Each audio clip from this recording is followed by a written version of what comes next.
Guess what these are? Welcome to my channel. If you haven't been here before, I'm Jamie. I read a lot of books, and this is the books I read in April. This is my monthly wrap-up for April 2024. And yeah, I finished a lot of books this month. More than usual, considering that April is one of the shorter months. I mean, shorter and longer is only, a difference of a day most of the time, so it's not like it's a huge amount more or less of reading, but still. Yeah, I finished a lot of books this month. And these are just the physical ones that I finished. I also did a lot of ebooks and audiobooks this month.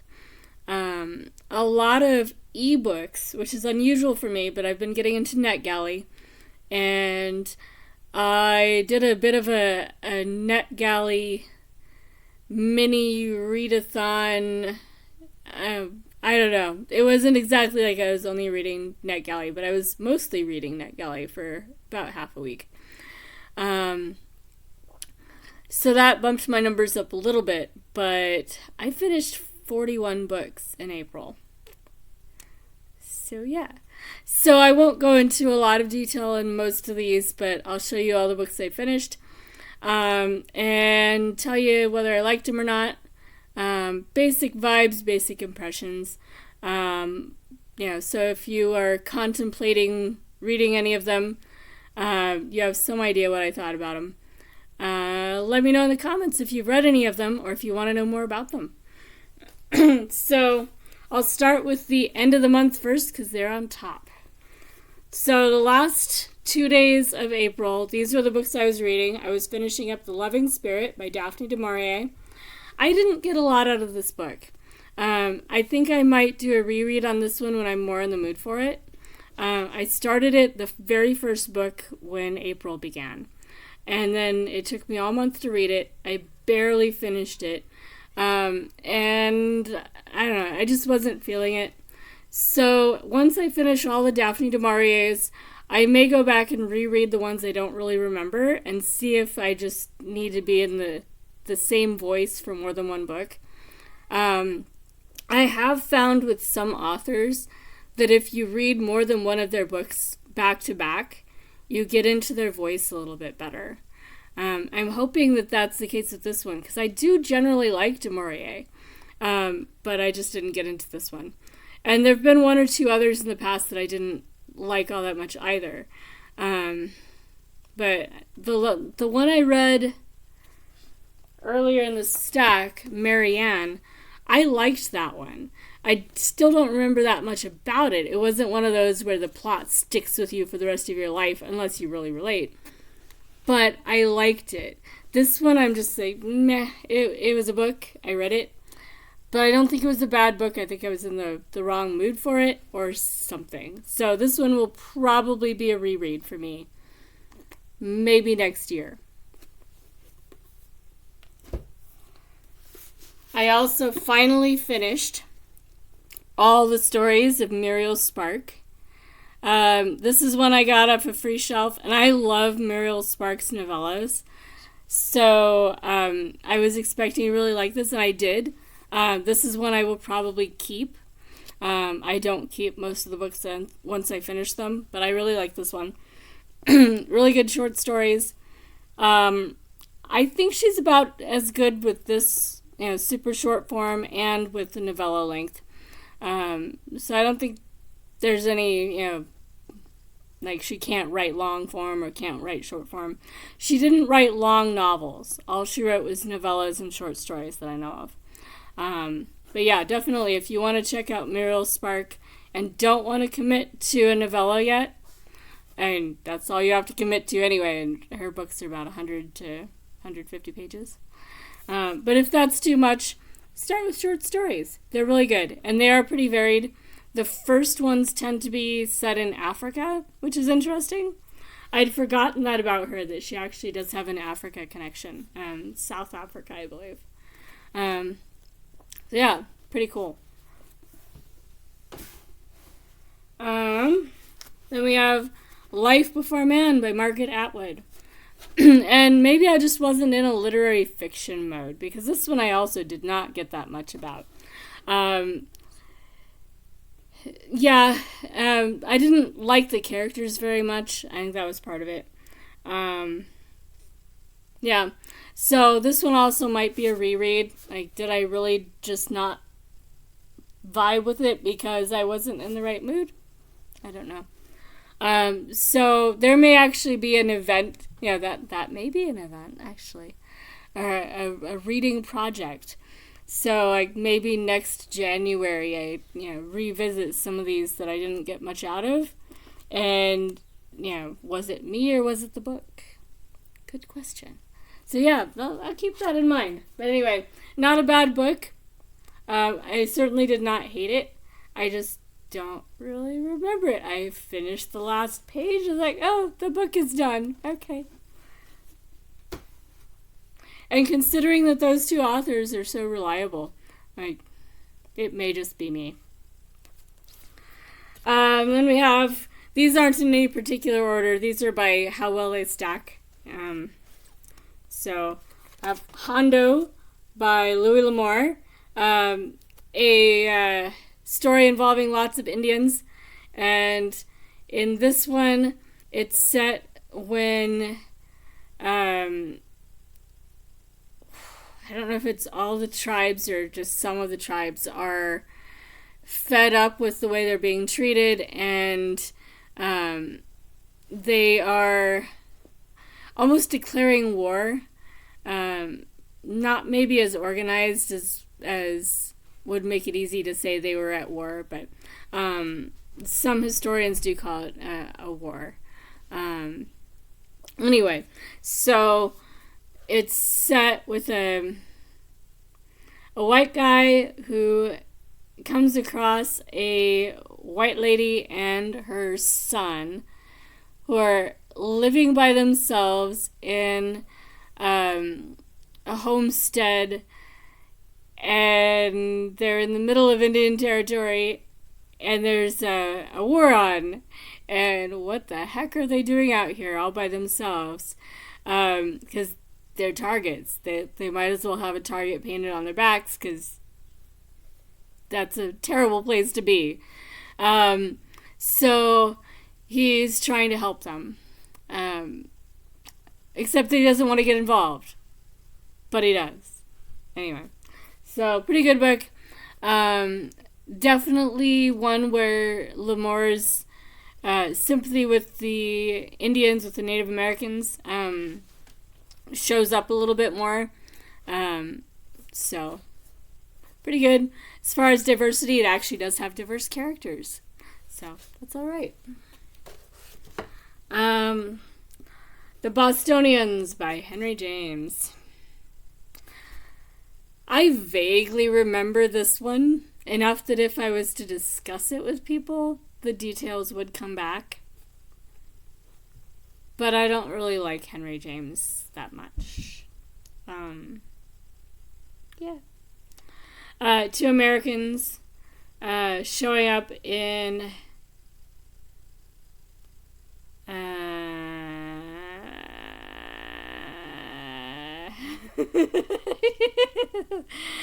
anyway, two Americans, and it's criticism of American women and feminism, and how American women are not very genteel, I guess. But in a way that you also see why Americans do it that way. Yeah, but Henry James was one of those guys that wanted to be British. He was an American, but he wanted to be British. So that shows up in his books. This is one of them that it does, definitely. Might be good for feminist critique classes, talking about what different people thought of the women's movements. Trying to think of anything else nice to say about it. Unification by an author, Jerry Taylor. This one is one that corresponds with 2 episodes of the TV show. 3-Minute Universe, also Star Trek, by Barbara Paul. This one's kind of fun. Physics is a little iffy, but yeah, it's Star Trek. They can make up their physics. The Loved, Dead, and Other Revisions by H.P. Lovecraft and others. This one's actually a bunch of other authors' works that H.P. Lovecraft helped revise, along with, I think, one of his. Maybe two. Anyway, so not just H.P. Lovecraft. It's a short story collection. Alright, then we have another Star Trek book. This one is Rules of Engagement, involving Klingons and some other aliens. Girl on a High Wire by Ray Foley. This one's a classic suspense from, I think, the 60s. Gone with the Wind. Yes, I did finish it. This is a combination of this rather falling apart print book and an ebook and an audiobook. So I did make it through in less than a week. And I really liked it. I was surprised that I actually did enjoy my Gone with the Wind reading experience. And Rebecca. This one was a buddy read. There is still a discussion thread on my Discord. So if you have not read Rebecca yet or have not finished it yet and want to chat about it, on my Discord, there is a channel for discussing Rebecca. And not everyone doing the buddy read has finished. So you are not late if you wanted to start it. Considering I finished it in less than a day, you have time to jump in. I'm not going to close the thread. I'm just going to leave it there. So come chat, Rebecca. It was fun. And if we run out of things to say about Rebecca, maybe we'll talk about other DeMaurier books too in there. You never know. Alright, then we have The Longest Journey by E.M. Forster. Nice, just general classic litfic. One of those that, if I start thinking about the story, like, oh yeah, I like that scene. Again, not one that really stuck though. I couldn't start telling you all about this book without jogging my memory first. But it was good. I do have nice vibes about that one. That one I enjoyed the experience. And I remember enjoying the experience even a week or so later. So, which is more than I remember some of the other ones that I vaguely remember. This one is an old library copy, but this is Marianne by Daphne du Maurier. I like this one. Probably 4-star, they're like. Pretty good. Definitely gets into gender issues and feminism and that kind of stuff.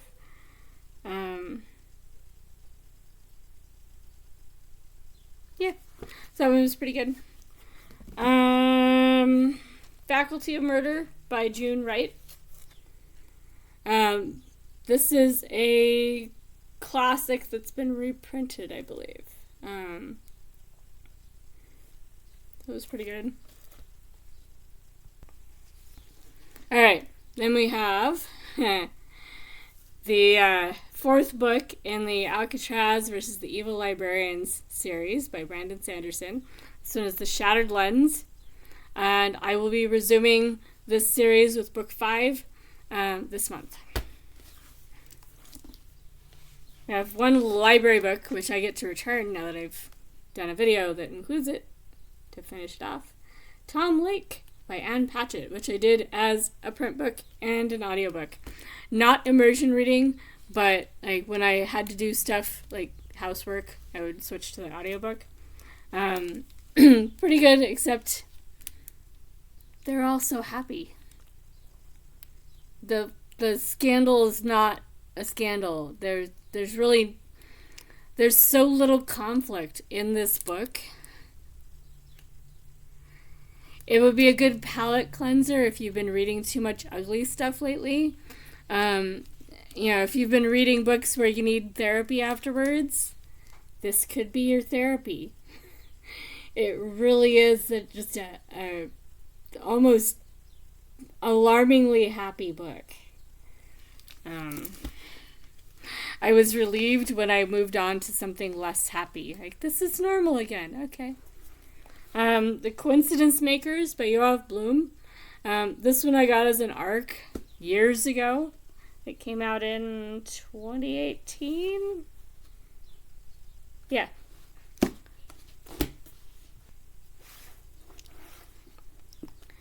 Alright, here's the other ARC I finished in print.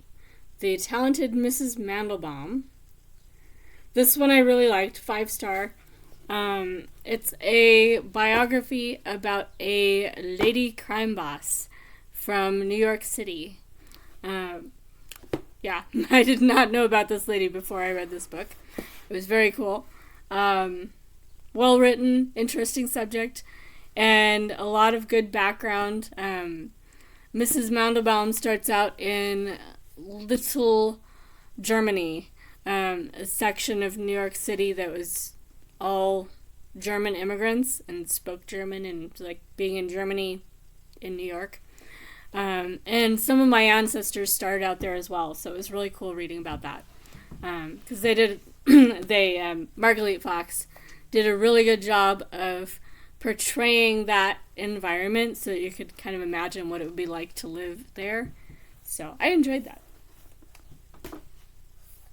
And then another biography I finished was Willa Cather, a pictorial memoir, by Lucia Woods. This one is like a picture book. It's her life in text with pictures, with lots of pictures, which was really good. It was published by the University of Nebraska Press. Might have been Nebraska.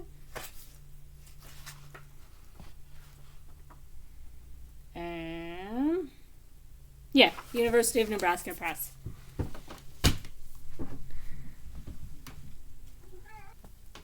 Alright, so in addition to those print books, I also finished some audiobooks and some ebooks and a library book that I returned. So I returned Companion Piece by Ali Smith. So I can't show you that one. It was due and somebody had a hold on it. So how dare they? Anyway, I finished Strange Shores by Arnoldur Indridason. I think that's where the accent goes. Indridason. I like the audiobooks because you can hear how they say it, but that was the first book I finished in April, so I vaguely remember how they said that. Crick Crack by Edwidge Danticat. I listened to this one as an audiobook, but I have it somewhere. So when I find it, I'll add it to my finished book stack. But for this month's reading, it was an audiobook.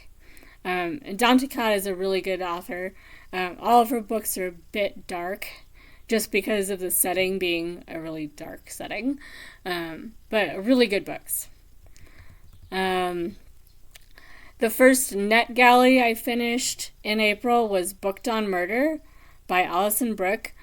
It was a 3-star for me. It was book 8 in the series, and I think I might have liked it slightly more if I had started with book 1. But there was a lot that just didn't click with me. So if you like cozy mysteries involving, a romantic element, I would say. It's not like it's something where you have to worry about closed door and open door and all that, but still there's a strong romantic thread that sometimes takes over the narrative, which I didn't appreciate, but some people go for that. I just don't. I finished The Bell Jar by Sylvia Plath as an audiobook. I might have a print book of that somewhere, but I don't know where. Freshwater by Akweke Emezi. This is one from the Dublin Literary Award Library. I don't remember which year it was nominated for, but Dublin Literary Award Library Reading Project. And then 2 books by John Fosse. He has a series, it's his Septology, but they're released in chunks. So 1 through 2 is The Other Name, and then 3 through 5 is I As Another. And I don't know if there's going to be 3 or 4 total. But one of those was for sure on the Dublin Literary Award library list. I don't know if it was just one. The list that I'm using to create the list challenges list is sorted alphabetically by title, not by author. So I need to get them into a spreadsheet so they're sortable. But anyway, yeah, so I finished both of those as audiobooks. I'm kind of glad I did it as audiobooks because I have a feeling the writing style would have been a lot harder to get through in print for me. Seeing as I'm not into poetry and, reading it, I might have given up. Listening to it, I could do house chores while listening. So I didn't get bored, and I ended up liking both. They were both about 5 stars. And I do vaguely remember what was going on in them. More than usual. So I must have liked them fairly well. And they do definitely get you into the feel of being in Norway, which is kind of what I like in some of those kinds of books. Like, I don't have to be able to afford to travel to go to Norway. That's lovely. All right, I finished Effie Briest by Theodore Fontaine. That one was as an ebook and audiobook. And I will be listening to the audiobook of the more complete version because the original English translation from the early 1900s was abridged by the translator, I believe. So until relatively recently, there was not a complete English translation. So finding an audiobook of the complete English translation was hard. But they do exist now, and so I'm going to listen to that one. It finally came in from my hold on Libby. So that will be something I start out May with.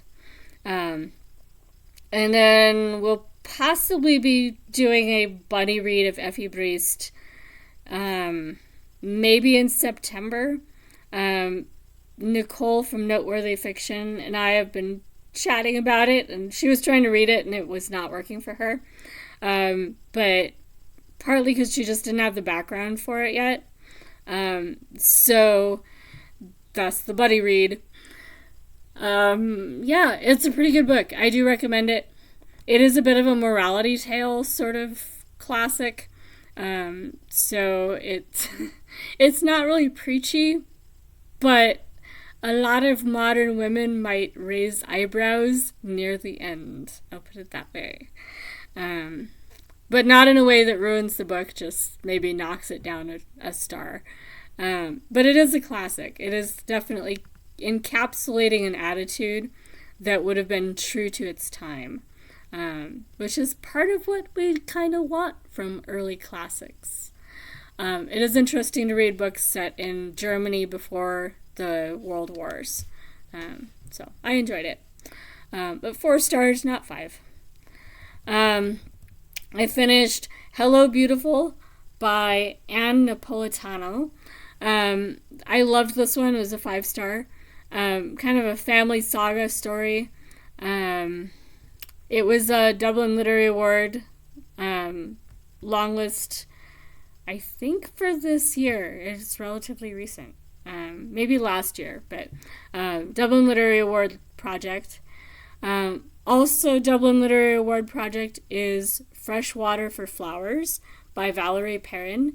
That one was a 4-star. It was good, but I didn't connect with it as much. And then I did Red Rising by Pierce Brown. This is the only book later in the month where I actually stepped out of my 1997 rules to read this book, because for one of the prompts for Orillium Academy, I needed a book that was the Aries, like the zodiac sign recommendation thing. I'm Aries, so after browsing all of the recommendations I could find within this weird way of recommending books, okay, I'll go with it. I'm not doing that as a regular thing. It was not. Well, let me put it this way. I tend to fit pretty well with the Aries description, but apparently not so much when it comes to book recommendations. Most of the books that I've read that were in those recommendations would not have been 5-star books for me. So it makes me wonder. But yeah, I finished Red Rising by Pierce Brown for that. And then I got into my arcs phase. Cloaked Deception by Timothy Zahn. Timothy Zahn also wrote the Star Wars book that I read last month. So he seems to really do a lot of the adventures of any kind. Cloaked Deception, when it comes out, I think in July, it is a spy thriller involving technology. And it was pretty good. It was a 4-star book for me.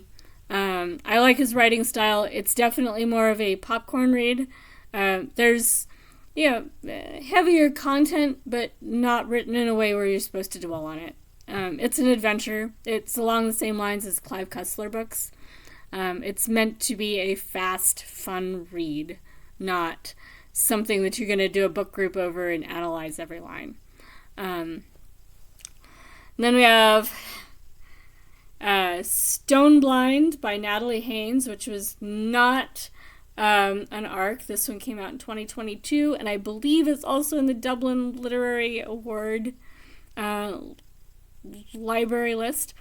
And then back to an arc, Finisterre by Fritz Peters, a classic LGBTQ from the 50s that has come out in a new edition that I don't remember which month it's coming out in this new edition, with a new introduction and hopefully drumming up more interest in it. It was really good. It was one that reminded me of like Swimming Pool Library and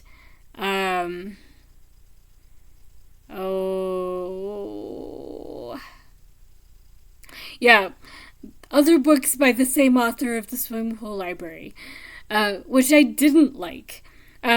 So it was an interesting book for me because I disliked those books, but this was like the non-porn version of that kind of story. Because Swimming Pool Library is basically porn for your eyeballs. And I don't read that as a rule, so I did not enjoy it. If you are into LGBTQ smut, you will enjoy Swimming Pool Library. And you might find Finisterre a little bit reserved. But it is still a similar set of characters and similar issues, just classier and something that you could read in public. Did I dislike Swimming Pool Library that much? I did. And it wasn't actually the sexual content. It was just, Anyway, we're not going to talk about it. I didn't like the book. Okay, moving on. Okay. The Secret History of Sharks, The Rise of the Ocean's Most Fearsome Predators. This was an arc by John Long. I believe it comes out in July. And I was really excited when I saw I got approved for this one and dropped all my other arcs and like, I'm going to read about sharks. I was that excited. I talked about it a lot while I was reading it because, oh my goodness, sharks. And I actually was reading that during CODA's sprints. And so, we looked up some of the critters. And if you were following CODA's sprints or if you watch it on the replay, you will see some really cool critters because there's some really cool critters that they talk about in this book. Anyway, obviously a 5-star. I really enjoyed that book.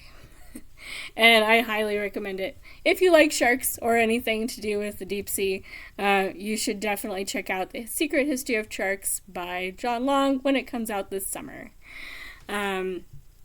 Yes.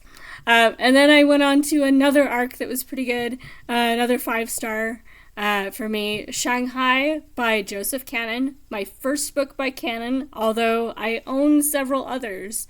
So I have another Cannon book on my TBR for May, The Good German. And I have at least 2 more somewhere on my shelves. So since Shanghai went so well, I'm definitely going back to some of the others that I already have. Shanghai should also be coming out in July. And it is set in that really tense period right before the outbreak of World War II. And we have 2 young German Jews that are escaping Germany just before they can no longer leave. One is a young woman with her mother, and the other is a young man traveling by himself, whose travel has been sponsored by his uncle in Shanghai.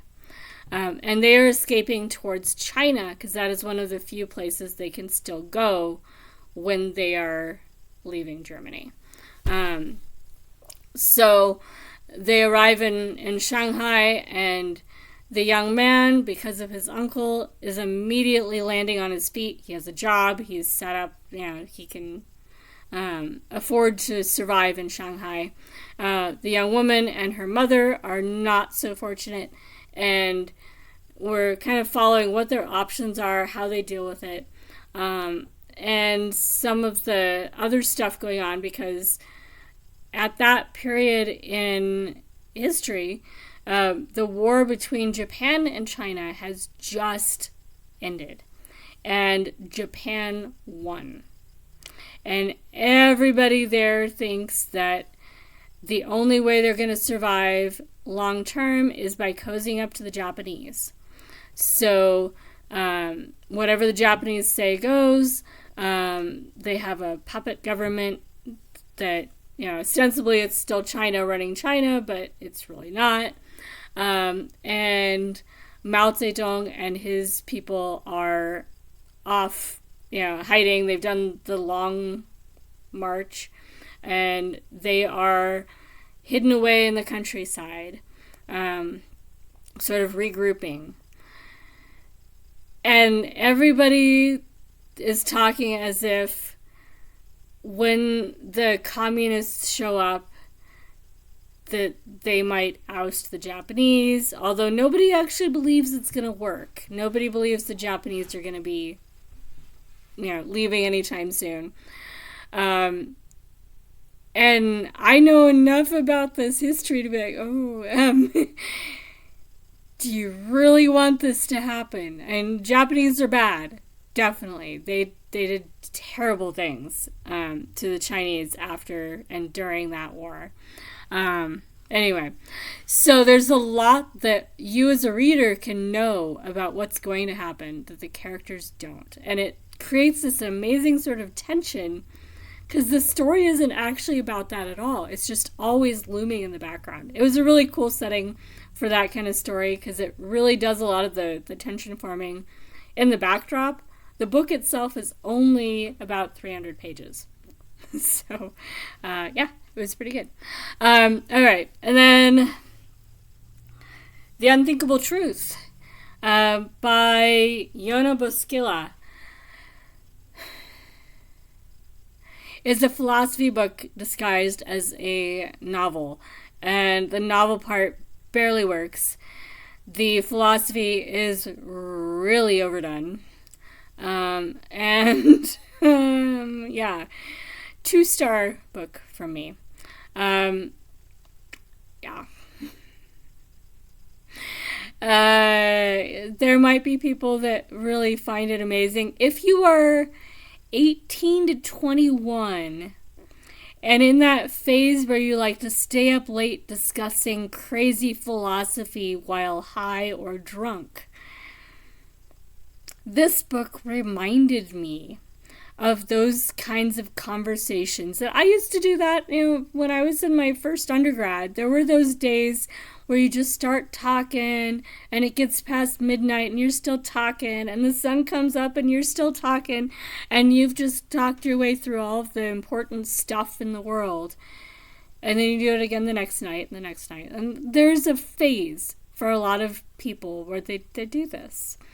High, drunk, or sleep deprived. It doesn't really matter. This book might appeal to you if that is something that you currently do. It's been a couple decades and I didn't enjoy it. So, yeah. Might appeal to somebody though. 2 stars for me. And I think that one comes out soonish. Yeah. Anyway. And the Gene editors, I had 2 in a row where I was just like, okay, I've had so many good arcs, it was going to happen eventually. The Gene editors by Louisa Gavert is not ready for publication. If there's a novel in there, I couldn't find it. It read like rough draft notes, not a story. And not a readable set of rough draft notes. This is something where if the author was a successful published author, classic, and somebody found their unpublished manuscripts, it might be publishable in this rough state. Otherwise, maybe it can be polished into a novel, but I would wait and see what it turns into. 1 star, I do not recommend. Yeah. And then following that, I got a 5-star, and I've been in a better mood ever since. Apartment Women by Gu Byung-ma. Or Gu Byung-ma? Well, yeah. It's been a while since I've been so immersed in Korean names, and my pronunciation may not be very good. But Apartment Women comes out in December, I believe. So you might have a bit of a wait on this one. But it is really, really good. And I would not be surprised if this book ends up on the prize circuit. This is the quality of book that I would expect to be recognized in book prizes.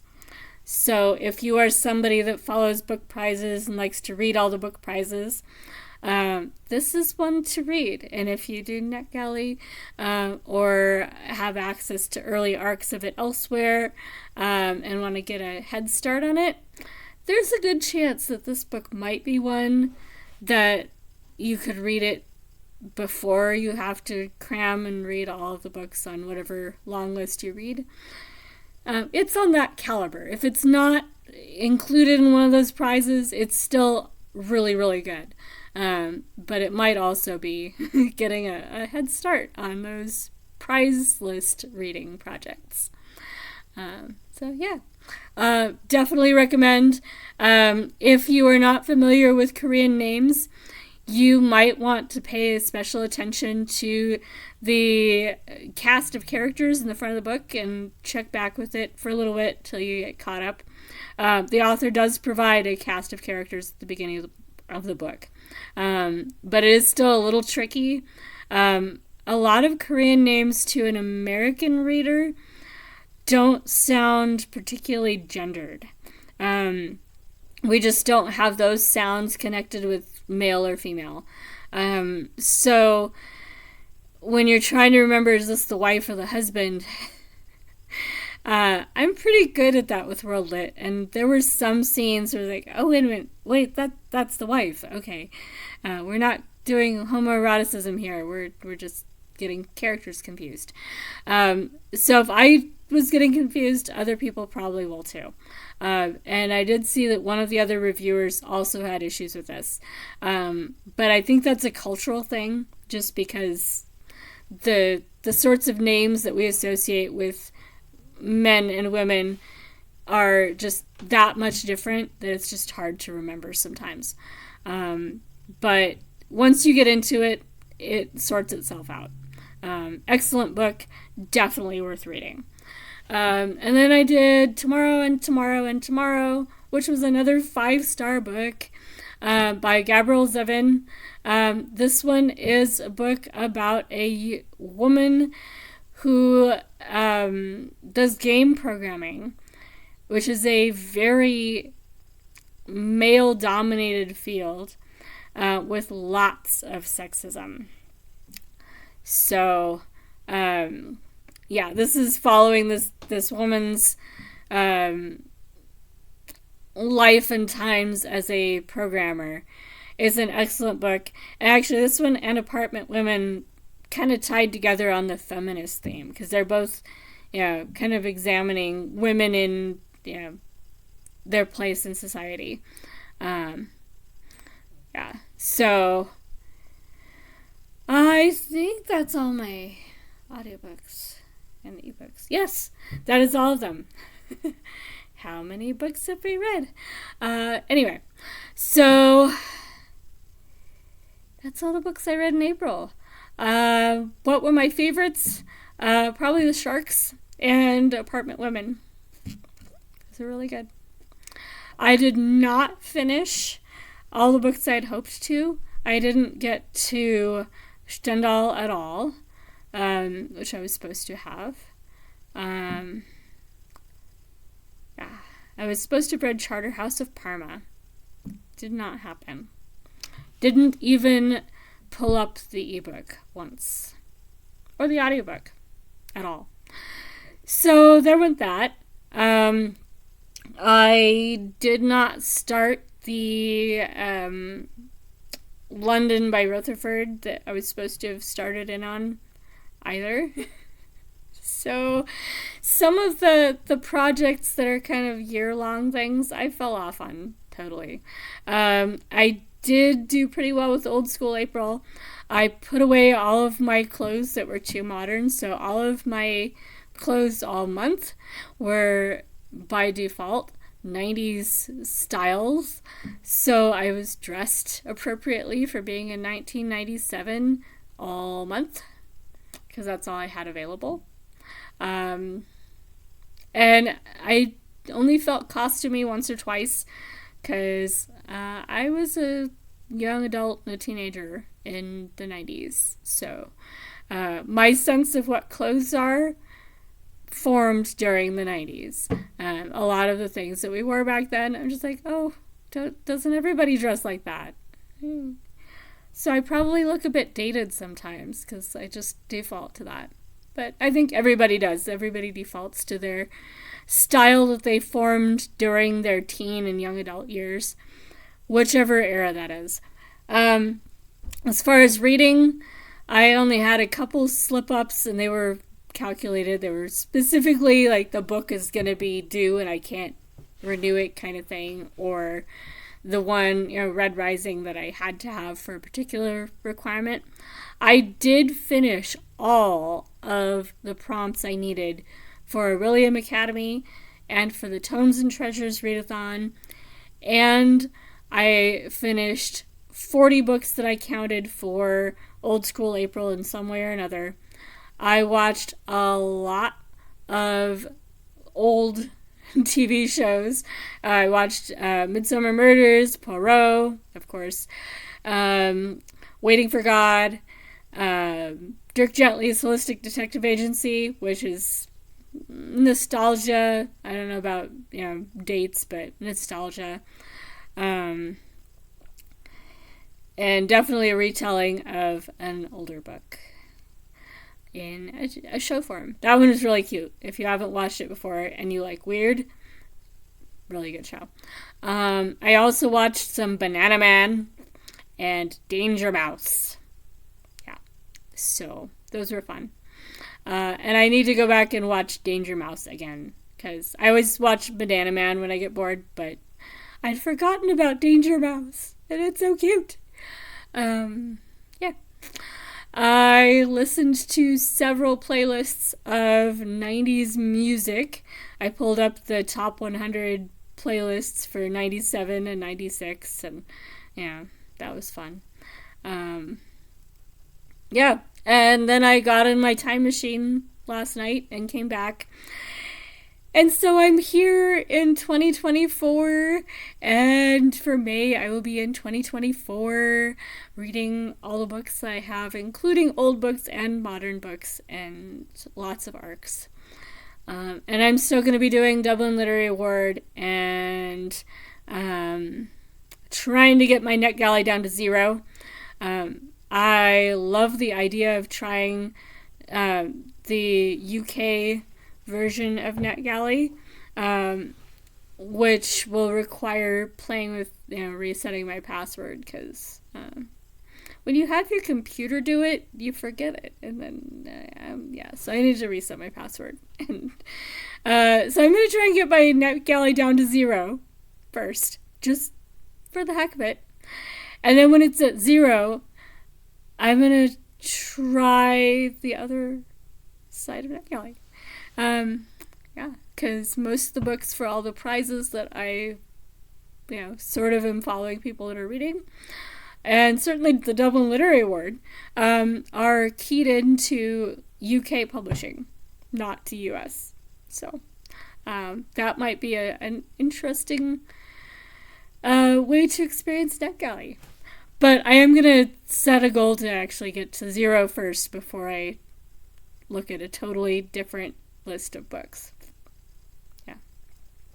So not because I can't just do it right now, but because I want to keep from having way too many books so I don't overload myself. Which is also why I am not pursuing right now a way to have a Kindle without a Kindle.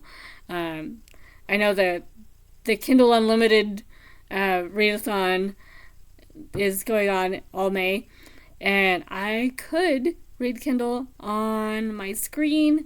I probably do still have a bunch of Kindle books through Amazon, because I did that at one point. But I'm going to try and not think about that's even an option for a while, because I don't want to start feeling like I have way too much.